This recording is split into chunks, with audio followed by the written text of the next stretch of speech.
Batra Cinta Mas. Oke. Katresna Sujati Banyusak Seriuning karo kawitaning ya. Cin. Kawitan betul. Nah, ya, pas iki wis Pas. jam 1 soalnya ya. Oke. Monggo Mas. Ayo mernya. Ngantuk aja iki. Pembiayane turu-turu wae sing ngantuk ae. Mernya. Mbok genena. Oh, kudune ngono digonta-ganti. Wis halus kok dak digenti ya.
Katresnan Sejati ya Nih. Mas.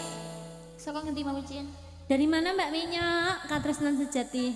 Oh, dari Oh, Cangkok. pemuda-pemuda.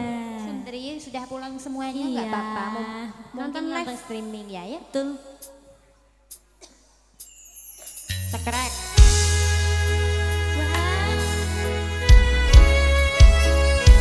Aku menemukan sesuatu. Apa? Lundung kuwi lho. Aja ngono ah.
Nggih, sampun ya. Wonten nganu kesucian hati nggih. Apa Katresnan sejati. katresnan sejati nggih. Oke sayang, makasih nggih Mas. Ya. Wes. Mbaknya wes, Wes. toprake urung. Toprake ngantingku. Yuk, lagunya apa? Lagune ana Sri Uning ya? Sri Uning kok mbok nise kawitaning. Mama jadukan lah. Ya. Ayo nyanyi deh. Kowe sing duwe Sri ya? Kue ku. Oh iya. Kue ku duwe double kok Sri Murtini karo Sri Herta, Kak. Oh iya. Apa tukang kendang kan nyanyi ya? Sapa? Sing sapa? Iku saya lagi melaku ya, Mas. Mas Bong. Ngenyek. Ngencen. Ya, Sri Herta.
kowe yang mendelik ae kok. Kamera iki selamat toh. Biasanya kamera iki tidak selamat loh. Aja ngono gak nang senengane kok ngono. Dia melok bergoyang kowe kok ro. Ndek iki ditiru Rizky kula kelakuan. Iya, padha ae Rizky kono ndek iki. Ya, Mas terakhir nggih kawitannya sinawang kalian ngerti Gusti Putri nggih. Nggih, Pamit Pak Bonus. Amin, Bu Lilia. Nyuwun pangapunten Mbak menawi wonten kirang-kirangin. Nggih. Cekak semanten anggen kula saged teteslipun. Mugi sakibarine Mbak Wahyu Manggala, rezekine panjenengan berkah lan barokah. Amin. Mau nyanyi sendiri? Nggih. Oh, duet. Oke. Ya, monggo. Sa diem. Bonus.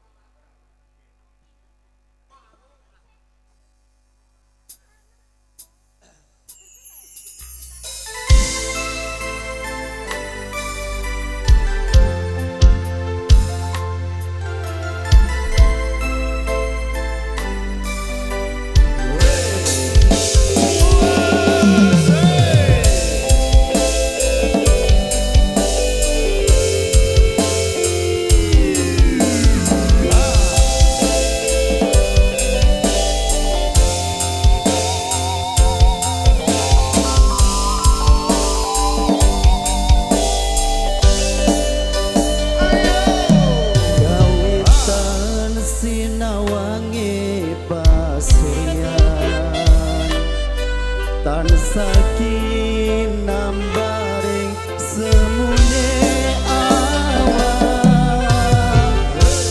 tansah indah solas lagani kareng retu bawani. Biasa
semono sing bisa ngutus sayembara Kanjeng Rama.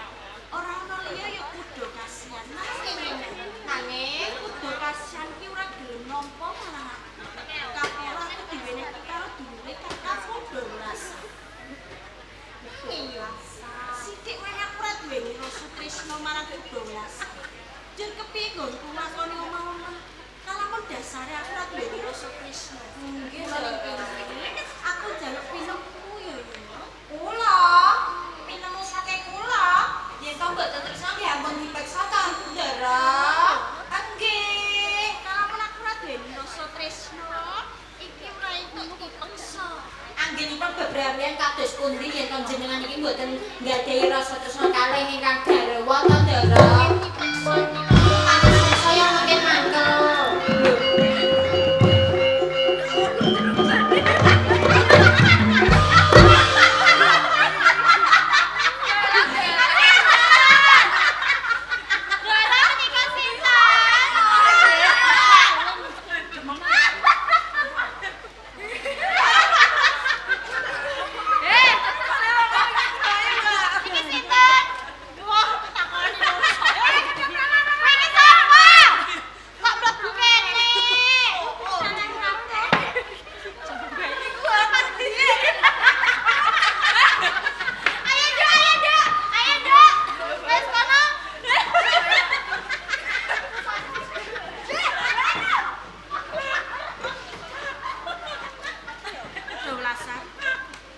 Bunga hatimu kuwi.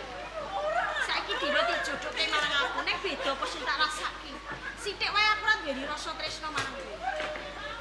Yen kowe ora duwe rasa tresna karo aku, njur kapan kowe bisa duwe rasa tresna karo aku, Aku bisa nampa kowe sautuhe ning kabeh ana syarate. Syarate apa coba kandha ing pengarepanku? Aku njaluk patine kudu kasihan. Tak turuti.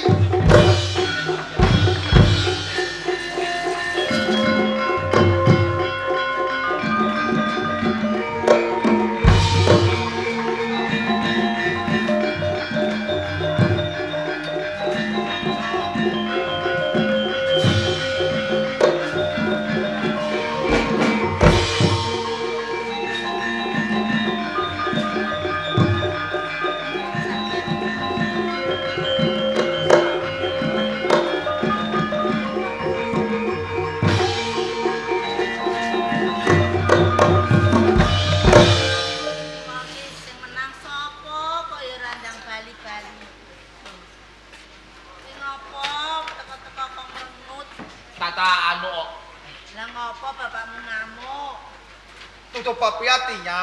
Iya menang. Terus Tuti-tuti tak teo tatang. putrine mbok wene kakangmu. Terus Tutup papi tanuk tata. jamu bapak. Boleh angel kandhanane Pak Amek. Lah terus nang ndi iki Kang? Ya mulai. Adimu kok. Yo ning kono. Pakne iki. Yo. Mulai. Mulai Tak omongi ra kenek malah kena malah ngamuk.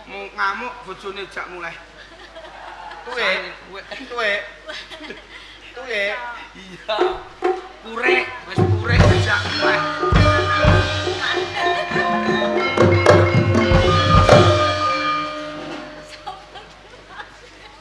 Sardan iki. Iki lho. Pak, iki kok nyopir, kelar ta ora? Aku anakmu, Pak. Wis seruh yo ki. Wis pakene. Lah kowe kok tatang dadi udah tendeng. Putra ratu. Lah kowe kok mulih malahan wis penak ning kraton. Ngene yo, Pak. Nganti aku teko desa. Mergo aku Kok tak goco ndasem iku duit ta teh teteng.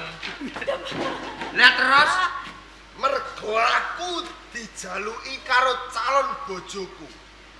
jaluki apa? Duit. Penjalukane ora duit, ora bondo donya. Wis ngene. Piye? Ayo dhewe ngguri godhok Iya, wedang iya. kapok.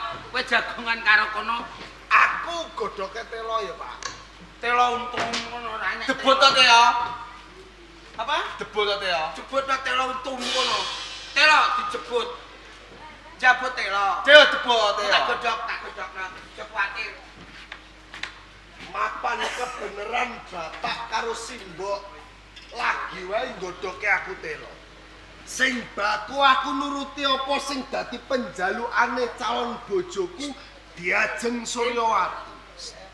Diajeng Suryawati gelem dadi bojoku lamun to aku bisa mateni sedulurku dhewe. Mula Kakang sing gedhe pangapuramu. Nang dina iki kowe mati saka tanganku.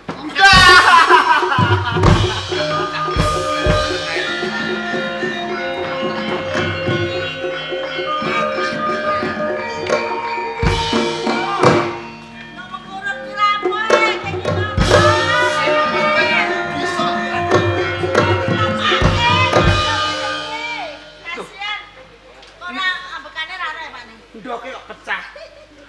Iki nang bapakno kok nganti ndoke kasihan pecah. Bapak, Piye Le? nganti aku tegolan mentolo mateni sedulurku dhewe mergo aku nuruti apa sing dadi penjalukane calon bojoku. Dadi iki sing mateni kowe. Aku, Pak. Ndang lunga. Wis kowe ora penak kubure dhewe.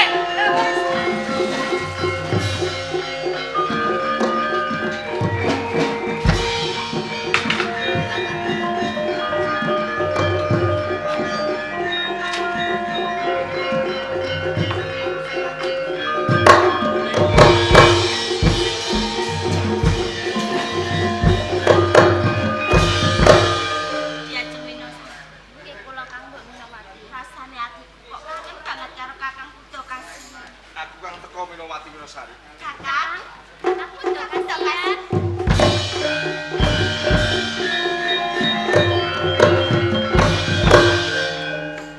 Nanti aku teko ning Samudi Dasar kene mergo aku kangen kawan kesak lho. Yen to kangen ora mung sampean Kakang, aku kok kangen. Yen kaya ngono ayo laden ngono. Iya.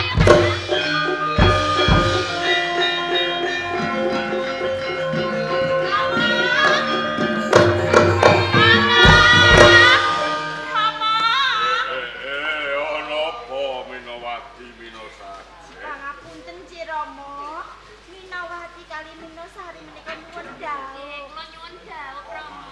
Nuwun dawuh. Nggih. Lho nggonmu srawung karo priya kuwi kapan? Rama ora nate ngerti yen kowe padha srawung karo bocah lanang, Napa panjenengan menika boten mangertosi to, Rama? Nggih sakmenika kula sampun nggadahi pasangan. Kang nami Kakang Kudo kasihan, Rama. Kudu kasihan, Nggih. nggonmu ketemu ana ngendi kuwi? Kula menika namung sajroning ngimpi.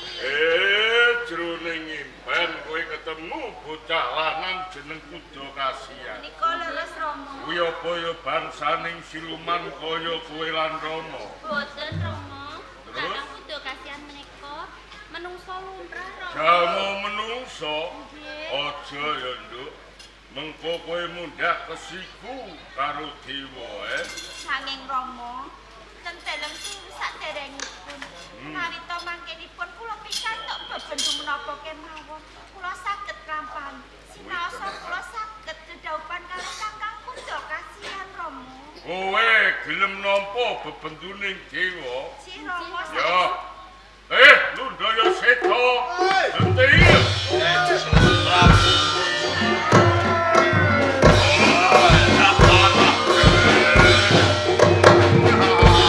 Wonten dawuh menapa? Sinuwun Prabu.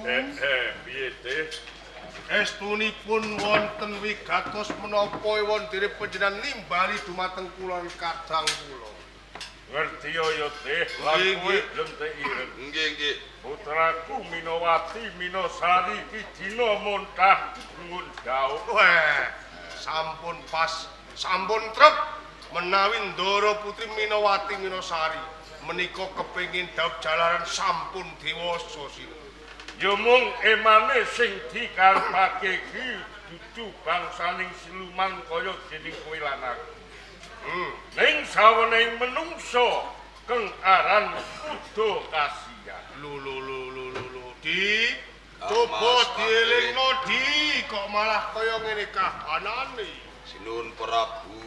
Piye? Napa mboten panjenengan nimutaken keng putra panjenengan kekalih Minowati dalah Minosari. Nawita piyambakipun adreng pengin gadhahi garwa jalwa menungsa. Tertamtu ing mangkenipun pikantuk siku dendaning Jawatana. Wis ora kurang-kurang nggonku ngendhakake blente ireng nanging wis dadi sesantining Minowati lan Minosari yen ora kelakon daup lawan kuda kasihan iki dientengake patine. Semanten sumpahipun. Ngaten monggo enggal dipun turuti kemawon. Aja wedi kangelan nunggal ning dedaratan. Golek ana bocah sing jeneng kuda kasihan. Bebasan ketemu urip ya gawanen urip, ketemu mati ya gawanen mati ana dasare samudra. Rang trewaca dawuh panjenengan kula nyuwun pamit. Ayo di. Kula nderekaken om.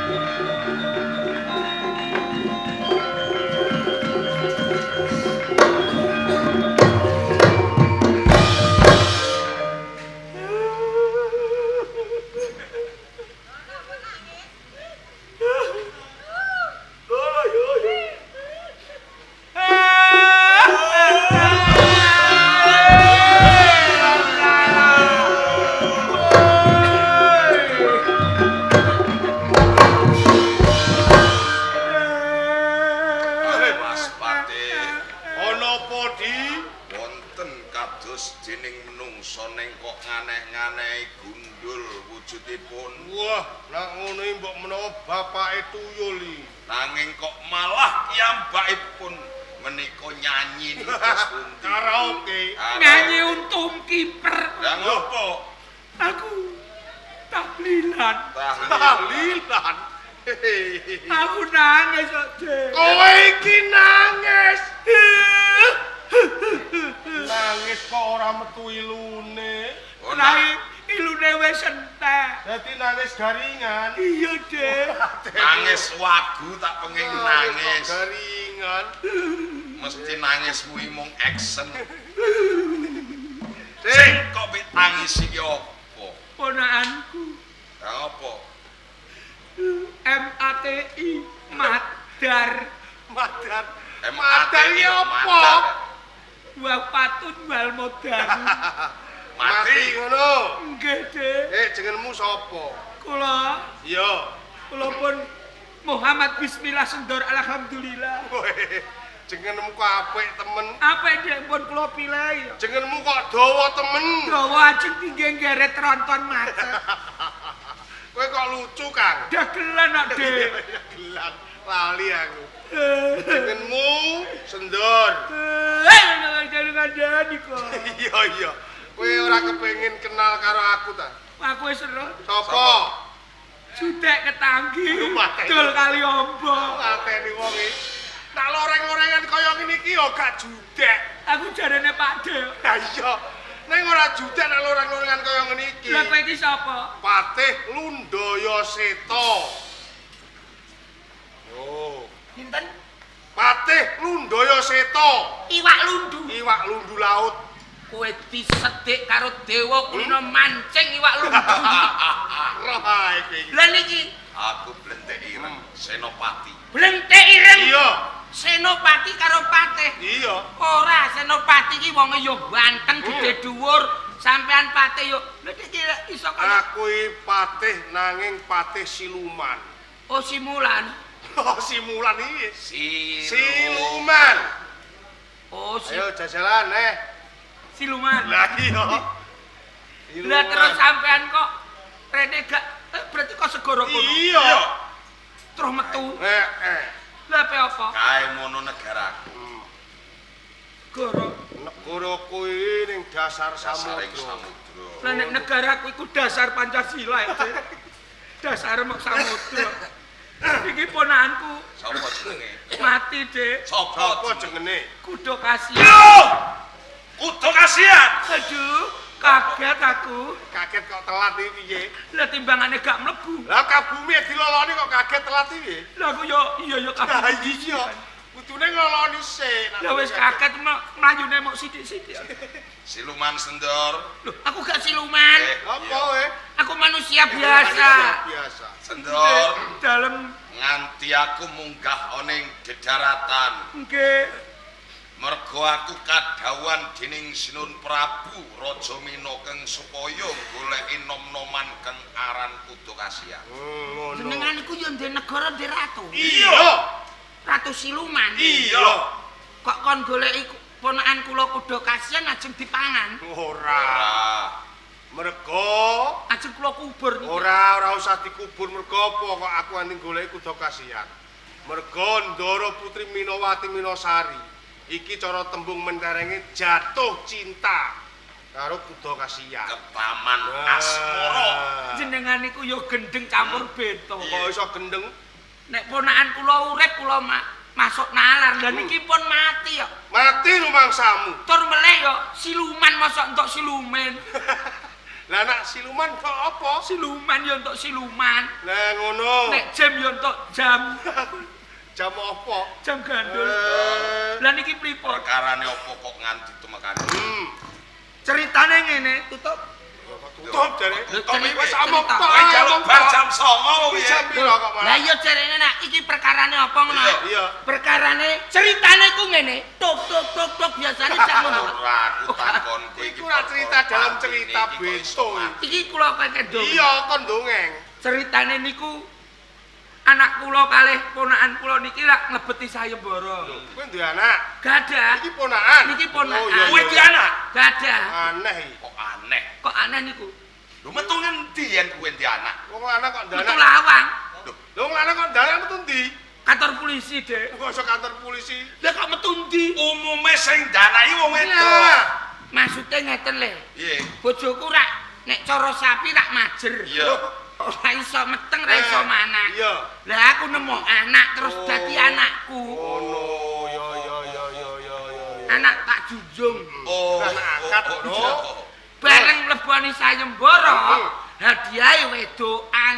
Wong wedok sing ayu, Sing menang ponakanku, menang Ki Kudu Kasihan. tapi hadiahe dikekno anakku. Ngono, ya. Bareng dikekno anakku, sing wedok jalukane isin nek duwe dulur kasihan terus dipateni. Ngono. Dadi sing mateni Kudu Kasihan iki anakku Kudu Weladan kowe malah takon sing ora. Ora usah nangis, kowe ora nangis elek kok. Wis ngene ae, Di. Kang Masate. Bab perkara iki tak pasake karo kowe. Nggih. Ya, coba diusadani. Sendor, Pripun? mergo keponakanmu iki durung ginaris sing pepesti nggone tumekaning pati. Nggih, Dek. Iso tak usah demo apa piye? Lah pripun? Aku iki senopati siluman. Nggih, Dek, Senopati siluman. Ora usah nganggo dik. Nganggo napa? Ya nganggo senopati. Iya siluman iki gak nganggo dek ya. Mas. Mas, Kang Mas. Kang Masyaallah. Ono siluman kok njaluk Mas. Tak usadane Nggih, yo. Dek. Bos.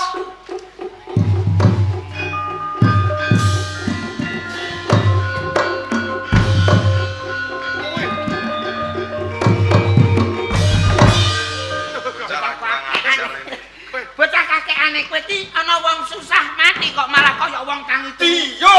Iya. Tatu duwe kiye.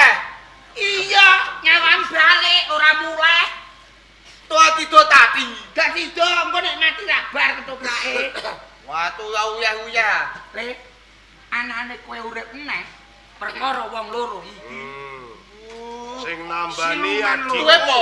Lentik ireng. Siluman loro iki. Ngono. Tuwe po tatu. Iya. Kowe diuripno iki Ndara Patih Lundaya Seta. Iya. Iki Ndara Senopati. Tate Teta Tati. Heeh. Tuwo. Lho, aku malah darani cuwo. Yes, cuwo. Aku malah darani Iku cuwo. yo gak cuwo ale. Apa? Wajan gosong. Lho, Matur nuwun. Matur Nggih. nuwun. Sik. Omongane kok kaya ngono iki. Lah mulane niku calon bojone anak kula iki isin nek duwe dulur bisu. Oh, ora iso omong. Mboten iso omong. Ilate gepok. Oleh ngedusi entekan banyu Ilate gege. pekeret. Nggih. Dobok. Ngene. Dobok. Goblok jenengan. Dalang tingkaton ono. Iya. Sing ngaton dalange ya. Iya. Kowe ku yo bentuk. Kudu kasihan. Iya. Apa sebabe kok aku goleki karo kowe? Mergo dina iki kowe ditresnani karo putrane sembahanku. Ndara Putri Minowati Minosari. Iki tresno karo kowe. Tedok. Ora banci bentuk. Ya wedok. Siluman iku yo mbah wedok Ah, bolane. wedok. Yo kadang duwe supit bareng. Wedok. Ora ngono. ora duweni. Ayu ngono. Tenang. Iya. ayu. Mula kanthi kuwi, ning kowe wis iso urip, kowe bakal tak jak amjur ning tengah samudra kono. Ya dai dento. Duh. Iya. Piye Di? Tutup papia tadi. Iya. Tuwe po. Tak tegung to. Tak tateni ya. Lho nggih. Piye? Kudu kasihan rak mati. Mati. Jenengan uripno. Iya. Lah nek jenengan jak jegur kono, dak mati neh. Kok nek mati gampang. Tutup papia teyep.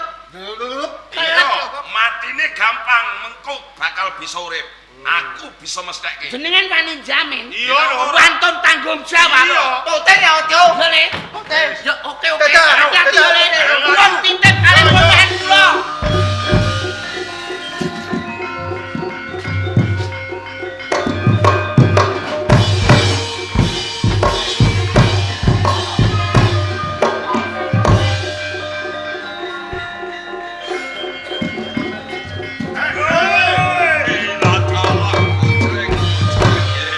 Lundaya setolan genting. Nggih. Pikantuk pangestu dalem jinuwun. Ing dinten sak menika kula sampun saged manggihaken Buddha kasihan. Wis kelakon Nggih. ketemu iki bocah. Nggih menika. Minowati Minosari. Kula romo-romo. Apa iki wujuding bocah sing ana sadroning impenmu jeneng Buddha kasihan. Nggih menika leres romo. Titi. Yo. Bener jenengmu Buddha kasihan. Piye? Dai tutup papia. Eh? Piye? Kluru. Kleru Kok panunganmu. saged kleru niku? Kleru jenenge dudu Buddha kasihan ning Buddha bakpia iki ya.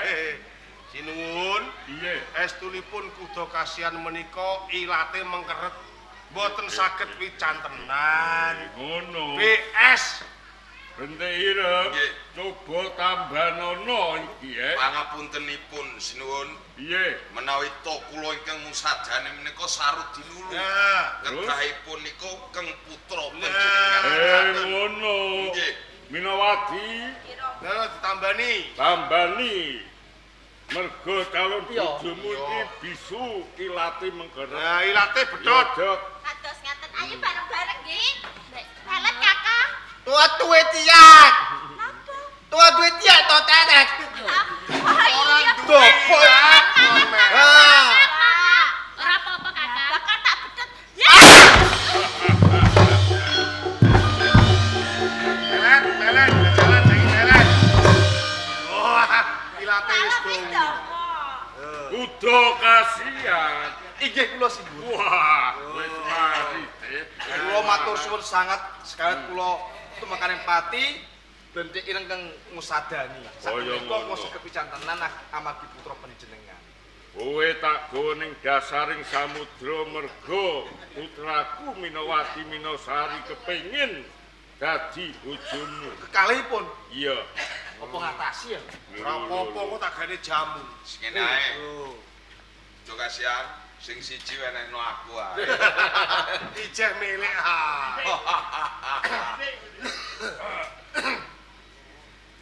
Ora to kok nganti kowe tumekaning pati iki mestilah ya ana jalarane. Inggih.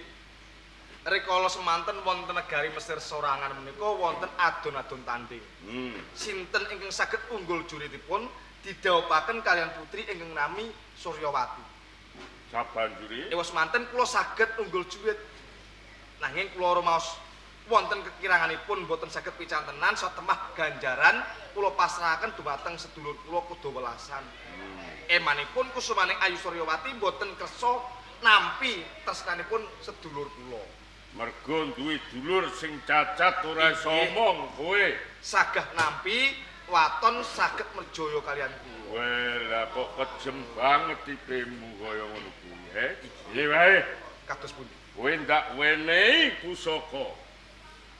Iki sing jenenge Sungut Naga Abang ya iki.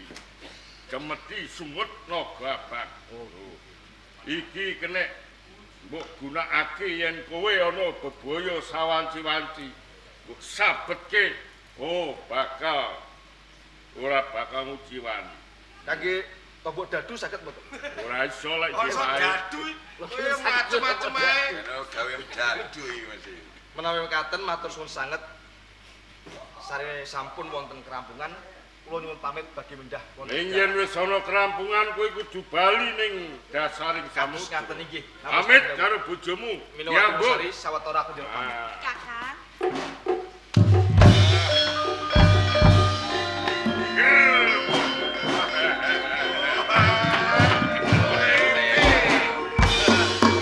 Kaya seto blentei lemu. Jauh.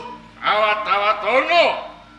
Kudu kasihan yen wis rampung suwe bali. Wis tenaken jauh. Ayo dong.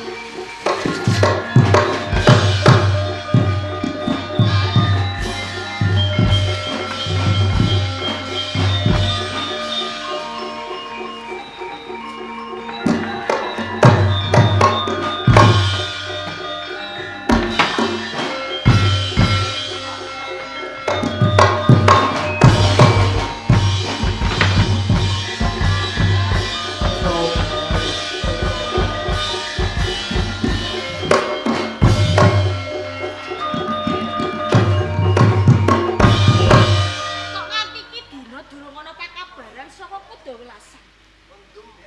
Namung aku duweni pejaluk supaya dhek mateni marang sedulure Kuda Kasiya. Kalamun Kudawelasan mudanani kabeh pejalukku. Kowe Kudawelasan. Diajeng Suryawati. Kepiye? Penjalukmu dina iki wis tak turuti. Wis kok turuti? Dulurku wis tak pateni. Aku sing urip. Loh, Kuda Kasiya.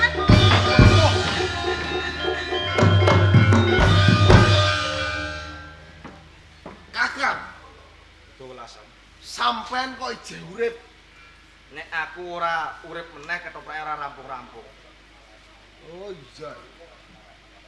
Suryawati, Kepiye Kuda kok Kasiya? kebangetan temen pejalukmu. Nampa katresnane sedulurku wae kok ndadak njaluk pati. Sing luput ki kowe. Kok bisa? Rikala semono ganjaran iki diwenehke marang kowe. Yo kene kowe ora nampa ganjaran kuwi malah aku mbok wenehke karo sedulur. Mergo aku rumangsa cacat. Ora patut lamun to sesandingan kelawanku. Oh, dadi perkara. Saiki gelem nampa katresnane sedulurku. Mergo aku wis duweni katresnan ana ing dasar. Yen ora apa ujarku nampu. Jaluk Suryawati.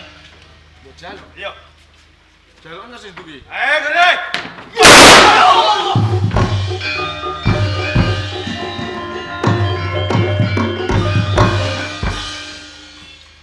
Empes tanpa tilas. Para Oke. hadi Pangpecut. Waduh, Romo. Sik. Jadi iki Nggih, dan Kuda Kasihan. nggih mboten Kudawelasan. pamati katresnane dados nganten iki. Oh. Kados pundi sinipun? Kakang, sing gede pangapuramu ya. Oke, Kok kowe iso cara? iki wonten ingkang ngusadani kalian. Oh ngono. Ngene. Aku bakal bloko kelawanku. Tak tenane aku ngerti. Kowe iki sapa, putrane sapa aku ngerti. Lajeng Kowe iki putrane Kang Mas Prabu Suradana, karo Kang Mbok Murtasiyah. Iki wong tuamu. lajeng wonten pundi tiyang sepuh kuwi? Pemekaning pati. Sinten ing Merjaya? Sing mateni ya aku. Loh, Ya, Mbak. jenengan. Dadi pateni ndang barak. Mboten. Paman, Hmm. sak menika panjenengan sampun ngenggono. Menawi to kula parikedah Merjaya kalian panjenengan ing mangkenipun badhe tundan turutan. Oh ngono. Yo, matur nuwun. Pengen dampar maison danu iki ora darbek. Dina iki palenggan ratu ana ing kraton Mesir sorangan tak pasrahke kelawan Langkung prayogi Udawalasan. Awit kula sangun jumeneng wonten ing dasare samudra. Oh, Udawalasan. Kula kemawon. Apa kowe sagu? Kula sagah jumeneng Adipati. Ratu ana ing kraton Mesir sorangan. Nggih, terus. Nggih, Rama.